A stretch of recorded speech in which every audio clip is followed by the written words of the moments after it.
तो देखो Rolle's theorem पर कुछ थ्योरम प्रूफ किया था, अब रोल्स थ्योरम पर क्वेश्चन देखो। रोल्स थ्योरम,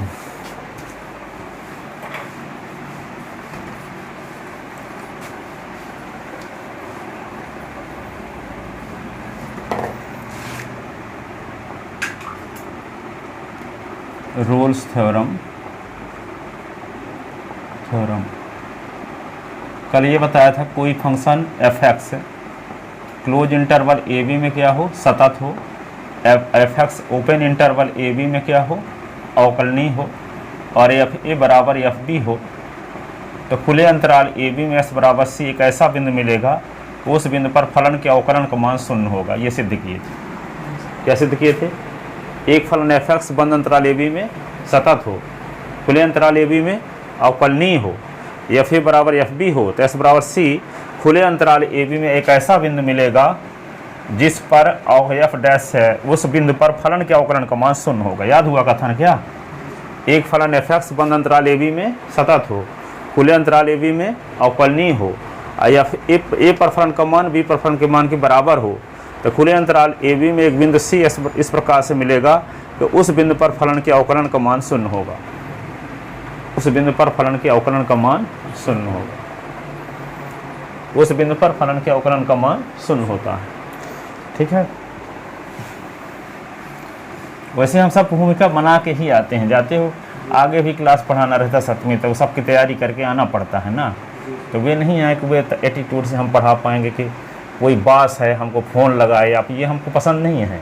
ठीक है, जिसको पसंद न हो तो पढ़ने बंद कर दे, परंतु ये कभी नहीं कि पिताजी फ़ोन लगाएं, फिर वाइफ को मोबाइल में फ़ोन लगाएं, फिर आप लगाओ, हम आएंगे तो लेट आएंगे चाहे कुछ भी है। इसीलिए हम किसी स्कूल में आज तक पढ़ाए भी नहीं हैं। किसी स्कूल में किसी स्कूल लगाए तो किसी स्कूल में हम इसीलिए नहीं पढ़ाने जाते कि हम किसी की बात सुनने हम अपनी मालिक बनना चाहते। खुद आज तक 1 घंटे भी किसी स्कूल में नहीं पढ़ाए हैं, सिर्फ यही कि हम किसी की बात सुनने नहीं चाहते। जिसको पसंद ना हो तुम बंद छोड़ दो कल से, पर हम अपनी मर्जी से पढ़ाएंगे भाई। लेट आएंगे तो बल्कि लेट तक पढ़ा देंगे, नहीं पढ़ाएंगे तब भी पढ़ना पड़ेगा आपको, पढ़ना है तो। ठीक है, पर ये नहीं है कि हम किसी के अधीन होकर काम करना चाहते हैं, नहीं करना चाहते भाई। ठीक है, कुछ भी नहीं करते। तो 9वीं क्लास से 10वीं से MSc तक पढ़ाते हैं इसीलिए कि किसी क्लास की दिक्कत ना रहे। एक क्लास पढ़ाए रहे तो कभी लड़के रहेंगे कभी नहीं रहेंगे। ठीक है, इसीलिए ये बताए देते हैं, ये अपना तरीका। जितना लेट रहें उतना लेट आपको पढ़ाएंगे, हम आगे तक खींचे रहेंगे। जितना पढ़ा रहे हो भूमिका बना के वैसे भी आते हैं, जितना पढ़ाना रहता है उतना पढ़ा ही देंगे। ठीक है, तो ये ध्यान रखना हमेशा। तो रोज ये बता रहे थे कि इस पर क्वेश्चन इसे समझाए थे ना, कोई फलन एफ एक्स बंद अंतराल ए बी में सतत है, खुले अंतराल ए बी में अवकलनीय है, एफ ए बराबर एफ बी है, तो खुले अंतराल ए बी में एस बराबर सी ऐसा बिंदु होगा जिस पर अवकलन का मान एफ डैश सी बराबर 0 होगा। ठीक है, तो यहाँ पे एक क्वेश्चन लेते हैं इसके माध्यम से प्रूव करने के लिए, इसको स्पष्ट करने के लिए। रोल्स थ्योरम पर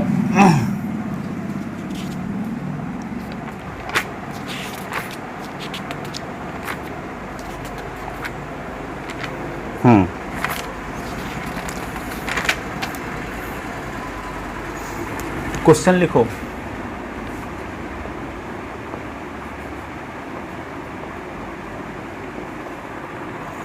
अंतराल 2-4 में, अंतराल 2-4 में फलन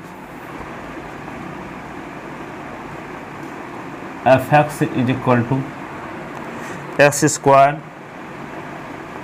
-6x + 8 के लिए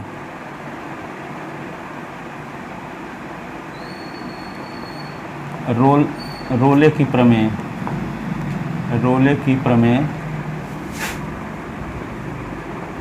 सत्यापित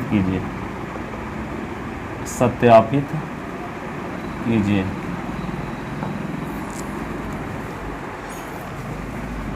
देखो आगे दिया है एफ एक्स बराबर x² -6x + 8 अब देखो यहाँ पे सुन लो इसको, यहाँ s की पावर 2 है तो 2 क्या है, पूर्ण संख्या है। s की पावर 1 है तो 1 भी क्या है, पूर्ण संख्या है। 8 इसको s की पावर 0 लिख सकते तो 0 भी पूर्ण संख्या है। तो जिस व्यंजक के हर एक पद में s की घात पूर्ण संख्या होता है वह व्यंजक बहुपदी फलन कहलाता है, और हर एक बहुपदी फलन सतत फलन होता है। हर एक बहुपदी फलन क्या होता है, सतत फलन होता है। तो यहाँ पे पूर्ण संख्या कौन होती है, जैसे W से दर्शाते हैं, इसके एलिमेंट होते हैं 0, 1, 2, 3, 4 ऐसे, ये आप 6वीं क्लास में पढ़े थे, ठीक है। प्राकृतिक संख्याएं क्या होती हैं, ये 1, 2, 3, 4, 5 गिनती वाली संख्याएं प्राकृतिक संख्याएं कहलाती हैं, है ना। तो यहाँ पे देखते क्या है, s की पावर 0 है, s की पावर 1 है, कुछ नहीं है तो s की पावर 0 कर सकते हैं, क्योंकि s की पावर 0 का मान क्या होता है, 1 है, तो 8 गुणे 1 तो 8 है ना आएगा। तो यहाँ देखते हैं कि इस पद में भी चर की घात पूर्ण संख्या है, इस चर में भी s की घात पूर्ण संख्या है, इस चर में भी चर की घात पूर्ण संख्या है, ठीक है। तो किसी व्यंजक के प्रत्येक पद में यदि चर की घात पूर्ण संख्या है तो ये कहलाता है बहुपद। क्या कहलाता है, बहुपद। तो ये बहुपदी फलन हो गया, और हर एक बहुपदी फलन क्या होता है, सतत फलन होता है। किसी में होता है r पर सतत होता है। r क्या है, एक वास्तविक संख्याओं का समुच्चय है, यानी -∞ से इन्फिनिटी तक, -∞ से इन्फिनिटी तक कहलाता है, यानी r बराबर ये अंतराल है, -∞ से इन्फिनिटी ये खुला अंतराल। तो यहाँ पे r पर सतत होता है, तो जो सुविधा पूरे इंडिया के लोगों को मिलती है तो किसी गांव के लोगों को अवश्य मिलेगी, ठीक है। क्योंकि तो यहाँ पे ये इंडिया का मतलब r का एक उप समुच्चय हुआ, एक हिस्सा हुआ, कौन सा, 2 से 4, 2 से 4 एक हिस्सा हुआ कि नहीं हुआ। तो जब पूरे r पर सतत होता तो 2 4 पर सतत हो करेगा, ठीक है। जो सुविधा पूरे देश के लोगों को मिलती है वे सबको मिलेगी, ठीक है। तो जैसे आयुष्मान भारत, आयुष्मान कार्ड जो बनता है तो पूरे देश के लोगों को बनता है, इसका मतलब सीधी के लोगों को भी बनेगा। इसका मतलब ये r पर सतत होता है कौन, बहुपदी फलन। तो वह r के किसी छोटे भाग में भी क्या होगा, सतत होगा, क्योंकि 2 4 क्या है, r का एक हिस्सा है, r का हिस्सा छोटा भाग है, उप समुच्चय है, ठीक है। इसलिए बहुपदी फलन होने की वजह से ये क्या होगा, r पर सतत होता है। तो जब r पर सतत होगा तो इस अंतराल में भी सतत होगा, ठीक है।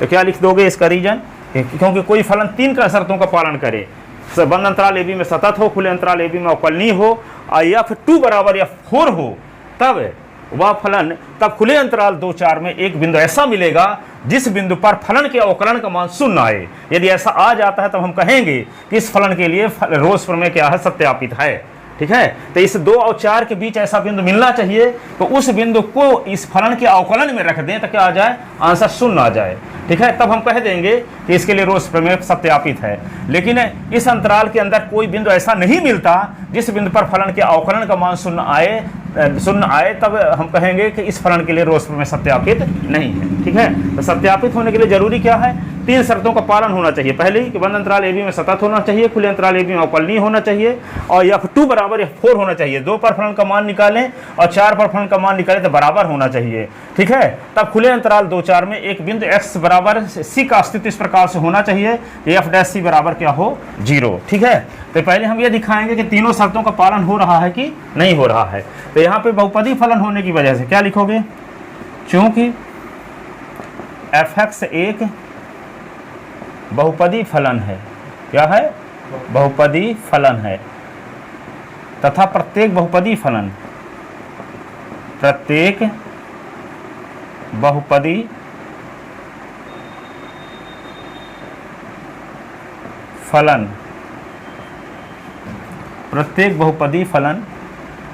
r पर सतत होता है, r पर सतत होता है, ठीक है। इसलिए r के प्रत्येक उप समुच्चय में भी सतत होगा, अतः fx बंद अंतराल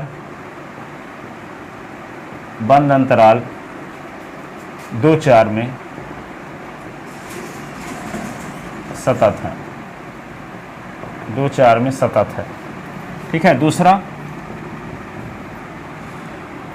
अब इसका अवकलन कर दो। देखो fx का मान आपके पास क्या है, x² - 6x और प्लस 8, इसका अवकलन कर दो। देखो तो f' बराबर d/dx x² - 6x + 8 f' x square का अवकलन 2s, 6s का 6, 8 का 0, तो F dash X is equal to 2s minus 6, 2s minus 6। ठीक है, तो देखो एफ डैश एक्स भी क्या है, बहुपदी फलन। देखो यहाँ एस की पावर क्या है 1, और यहाँ 6 है, एस की पावर 0 है, तो इसमें भी एस की पावर 1 भी क्या है, पूर्ण संख्या का सदस्य है, डब्लू का अवयव है ना। एस की पावर 0 है तो ये भी क्या है, पूर्ण संख्या का सदस्य है। ठीक है, तो यहाँ पे एफ डैश एक्स भी स्पष्टतः एफ डैश एक्स भी बहुपदी फलन है, इसलिए तो जब फलन का अवकलन, या ये भी बोल सकते हो कि प्रत्येक बहुपदी फलन परिमित अंतराल में, प्रत्येक बहुपदी फलन आर पर सतत भी होता है, आर पर अवकलनीय भी होता है, इसलिए यह फलन क्या होगा, अवकलनीय भी होगा। ऐसे भी लिख सकते हो कि प्रत्येक बहुपदी फलन आर पर सतत भी होता है और आर पर अवकलनीय भी होता है। या दूसरे शब्दों में समझ सकते हो कि इसका जब अवकलन कर देंगे तो ये आएगा। अब इस अवकलन का मान इस अंतराल का, जैसे मान लो कोई अंतराल क्या है 2 और 4, तो 2 और 4 को छोड़कर 2 और 4 के बीच जितनी संख्याएं हैं उसमें एस के स्थान पे कोई भी संख्या यहाँ रख दोगे तो इन्फिनिटी आने का चांस नहीं है। रख दो, चाहे 2 के आगे मान लो कोई बिंदु है 3, तो 3 रखो, 3 दूना 6, 6 से 6 निकालोगे तो क्या आएगा 0, तो 0 तो इन्फिनिटी नहीं है ना, इन्फिनिटी ना आना चाहिए। ठीक है, अब जैसे मान लो 2.1 रख दोगे तब भी इन्फिनिटी नहीं आएगा, 3.9 रख दोगे तब भी इन्फिनिटी नहीं आएगा, 3 और 2 से अधिक है 3 से छोटा, खुला अंतराल का मतलब क्या है, 2 और 4 को छोड़कर 2 और 4 के बीच के बिंदु की कोई भी रख दो, 2 और 4 के बीच का बिंदु, तो 2 और 4 के बीच का कोई भी बिंदु इसके स्थान पे रखोगे तो इसका मान कोई संख्या में आएगा। ऐसा नहीं आएगा कि इन्फिनिटी आ जाए या कि माइनस इन्फिनिटी आ जाए, है ना। ठीक है, तो इस अंतराल में फलन क्या कहलाएगा, अवकलनीय। अवकलनीय कब कहलाएगा, जब इस अंतराल के अंतर्गत आने वाले हर एक बिंदु पर अवकलन का मान क्या आए, परिमित संख्या में आए, इन्फिनिटी या माइनस इन्फिनिटी ना आए, तब हम कहेंगे कि यह फलन इस अंतराल में क्या है, अवकलनीय है। क्या है, अवकलनीय। ठीक है, तो क्या लिखोगे, स्पष्टतः, ऐसे लिख सकते हो, स्पष्टतः एफ डैश एस का मान खुले अंतराल, कौन खुले अंतराल, 2 और 4 के अंतर्गत आने वाले प्रत्येक बिंदु पर परिमित संख्या में आएगा। खुले अंतराल 2-4 के अंतर्गत आने वाले प्रत्येक बिंदु पर परिमित संख्या में आएगा, परिमित संख्या में आएगा। ठीक है, आता है एफ एक्स खुले अंतराल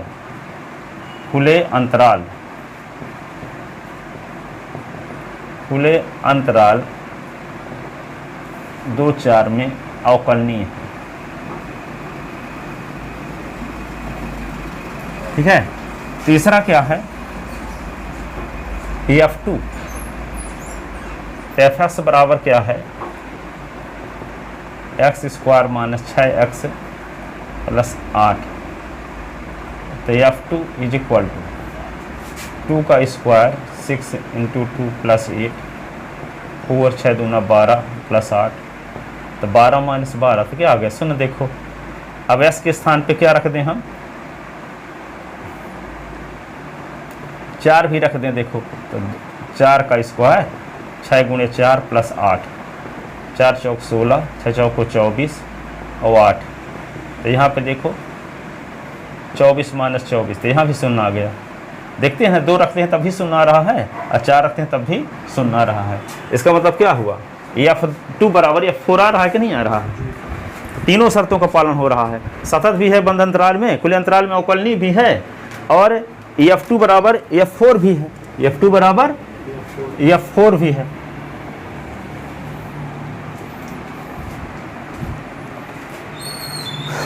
तो क्या लिखेंगे यहाँ पे,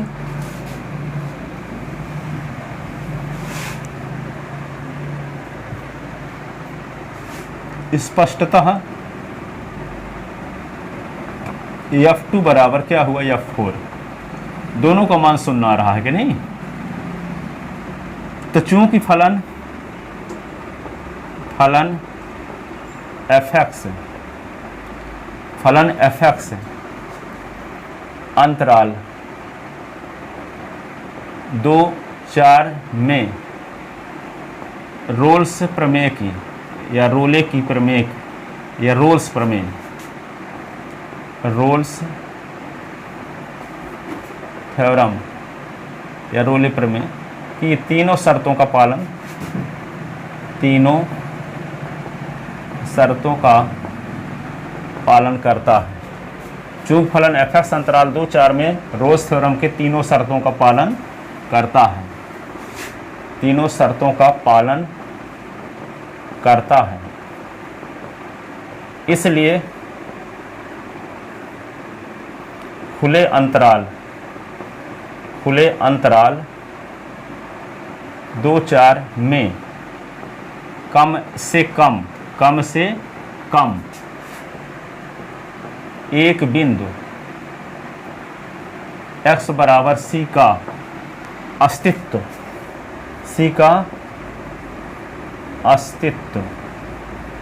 इस प्रकार से होगा कि किस प्रकार से होगा कि f dash c is equal to 0, f dash c is equal to 0। ये इसको इक्वेशन ए डाल लो। अब f(x) आपके पास दिया है, f(x) बराबर क्या दिया है आपको, x square minus 6x plus 8।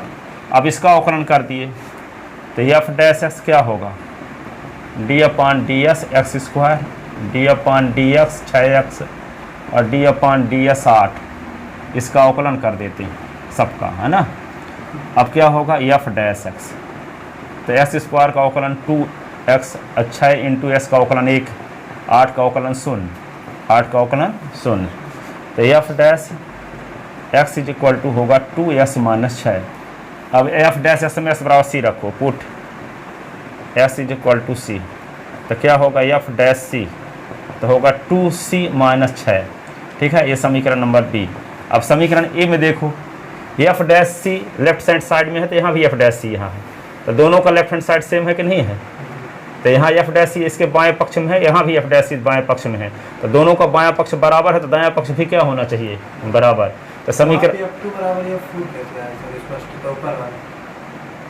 ये निकाले तो यहाँ f2 का मान भी 0 आया और f4 का मान भी 0 आया, इसका मतलब दोनों मान बराबर आ रहा। ठीक है, इसीलिए तो स्पष्टता लिख दिए कि f2 का मान भी निकाले तो 0 आया है और f4 का मान भी 0 आया है, ये इसलिए लिख दिए। ठीक है, या कि ऐसे लिख सकते हैं f2 बराबर 0 बराबर f4। अब बात समझ में आ गई कि दोनों का मान 0 आ रहा है। तो समीकरण ए व बी से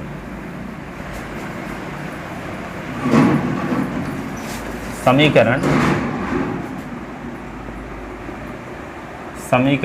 ए व बी से, ठीक है, क्या होगा 2c माइनस 6 बराबर 0, तो 2c बराबर 6, तो c बराबर 6 बटे 2, 2 तिहाई 6, तो c बराबर 3। और 3 किस अंतराल का बिंदु है, देखो 2 से 4 के बीच का है कि नहीं है, तो उस अंतराल के बिंदु मिल गया, बिलोंगिंग अंतराल 2-4। अब इस बिंदु पर जो c बिंदु इस अंतराल में मिला है, इस बिंदु पर फलन के अवकलन का मान 0 आता होगा। देखो ना, f dash c is equal to लिखा है ना आपके पास 2c माइनस 6, तो f डैश c का मान रख दो 3, तो क्या होगा 2 गुने 3 माइनस 6, तो यहाँ पे 6 माइनस 6 तो 0 आ रहा है। तो वही तो बोल रहे थे कि खुले अंतराल में एक बिंदु ऐसा मिलेगा जिस बिंदु पर फलन के अवकलन का मान 0 आएगा, तो उस बिंदु पर बिंदु मिल गया 3। यदि c का मान यहाँ 5 आया होता तो हम कहते 5 इस अंतराल में है ही नहीं, इसलिए फलन f(x) के लिए रोल्स प्रमेय सत्यापित नहीं है। लेकिन जो c का मान आया है इस अंतराल का ही आया है, खुले अंतराल का ही आया है, और उस बिंदु पर फलन के अवकलन का मान 0 भी आ रहा है। इसका मतलब इस फलन के लिए, दिए गए फलन के लिए रोल्स प्रमेय सत्यापित है। ठीक है, तो बात समझ में आई। कोई फलन f(x) बंद अंतराल ab में सतत हो, खुले अंतराल ab में अवकलनीय हो, f2 बराबर fa बराबर fb हो, तो खुले अंतराल में कम से कम एक बिंदु ऐसा मिलना चाहिए जिस बिंदु पर फलन के अवकलन का मान 0 आए, जिस बिंदु पर फलन के अवकलन का मान 0 आए। तो यहाँ पे ऐसा बिंदु मिल रहा है, c बराबर 3 मिल रहा है, जो कि 2 से 4 के बीच में स्थित है, और इस बिंदु पर फलन के अवकलन का मान 0 आ रहा है। तो जो रोल्स प्रमेय कहता है उस प्रकार की कंडीशन फॉलो कर रहा है ये सवाल। ठीक है, अतः दिए गए फलन के लिए रोल्स प्रमेय सत्यापित है। अतः दिए गए फलन के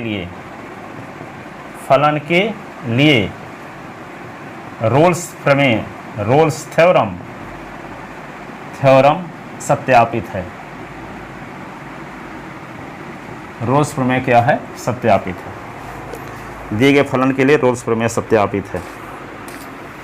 अब state and proof Lagrange's mean value theorem या फर्स्ट मीन वैल्यू थ्योरम।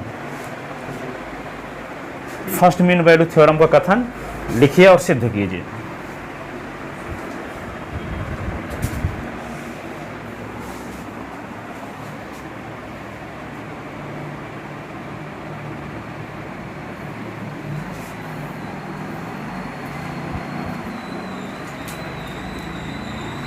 मध्यमान की दो प्रमेय हैं। फर्स्ट मध्यमान प्रमेय को लाग्रांजेज मीन वैल्यू थ्योरम कहते हैं और सेकंड मध्यमान प्रमेय को कहते हैं कॉची मीन वैल्यू थ्योरम। यदि आएगी मध्यमान प्रमेय लिखिए और सिद्ध की तो दोनों सिद्ध करना पड़ेगा। और यदि लिख दिया कि first mean value theorem prove करो तब इसको सिद्ध करोगे लाग्रांजेज को, और second mean value theorem prove करने के लिए पूछेगा तो कौन सी करोगे? कॉची को।